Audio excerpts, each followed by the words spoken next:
දිට්ටුවා සයික්ලෝනයේ සමග රටට සිදු හානිය කුමක්ද?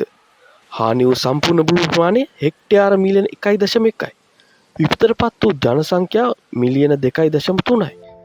සිදු වූ මුළු නායාම් සංඛ්‍යාව 12000යි. හානි වූ මුළු නිවාස සහ ගොඩනැගිලි සංඛ්‍යාව 7,19,000යි.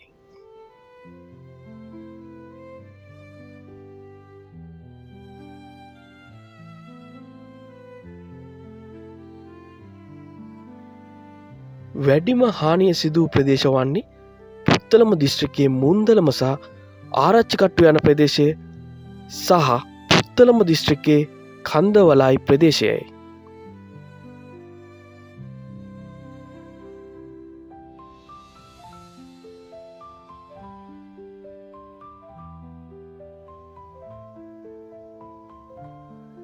දිට්වා සයික්ලෝන් එක නිසා ලංකායි භූමියෙන් හෙක්ටයාර් මිලියන 1.1ක් විනාශයට පත් වුණා.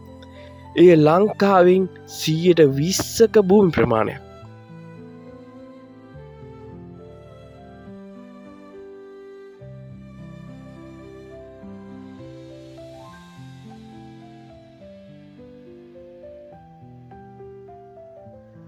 වැඩිම භූමි භාගයක් යට වූයේ පොළොන්නරුව දිස්ත්‍රික්කයේ තිඹුලාගල වන අතර ඒ හෙක්ටයාර් 23000ක්. ඒ වගේම කිල්නොච්චි දිස්ත්‍රික්කයේ කන්දවලාය, මුලතිව් දිස්ත්‍රික්කයේ මරිට්ටමේ පත්තු, පොළොන්නරුව දිස්ත්‍රික්කයේ වැලිකන්ද සහ මැදිරිගිරිය යන ප්‍රදේශවලට දැඩි හානි සිදු වුණා. මධ්‍යම කඳුකරේ නුවරඑළිය, බදුල්ල සහ කෑගල්ල යන ප්‍රදේශවලට විශාලතම නායෑම් සිදු වුණා.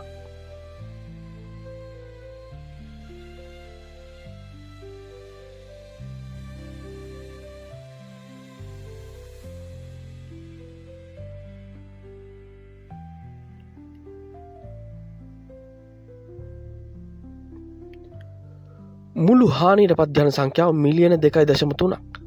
වැඩිම ජනතාවක් පීඩාවට පත් වූ ප්‍රදේශය වන්නේ කොළඹ දිස්ත්‍රික්කයේ කොළොන්නාව ප්‍රදේශයයි.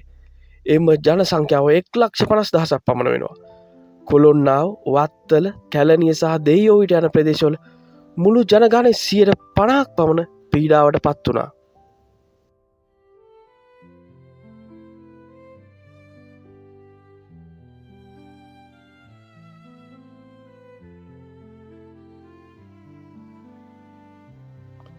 සිදු නායම් ගණන 12000යි. නුවරඑළිය දිස්ත්‍රික්කයේ වැඩිම නායම් සංඛ්‍යාව උඩුදුම්බර ප්‍රදේශයේ වන අතර 135.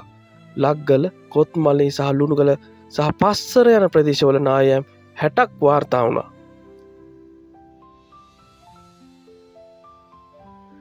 ලංකාව තුළ ගොඩනැගිලි 7,20,000ක් හානි වුණා. ඒ අතර රෝහල් 243ක් විනාශයට පත් වුණා.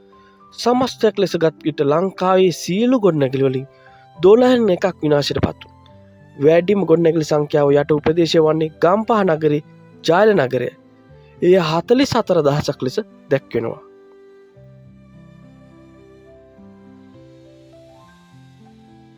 කෘෂිකාර්මික බිම් හෙක්ටයාර 5,30,000ක් හානියට ලක් වුණා.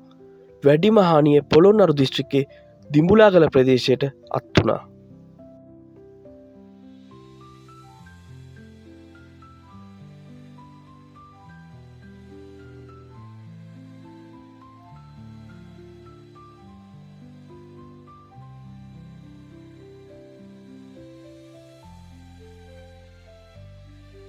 ලංකා ඉතිහාසයේ සිදු තවත් දරුණුතම ගං උතුරු තත්ත්වයක් ලෙස මේ වාර්තා සමග ඉතිහාසගත වෙනවා. තවත් මෙවන් කාලින තොරතුරු රැසක් දැන ගැනීමට අපේ channel එකට subscribe කරලා එහා පැත්තෙන් තියෙන bell icon එක සලකුණු කරන්න අමතක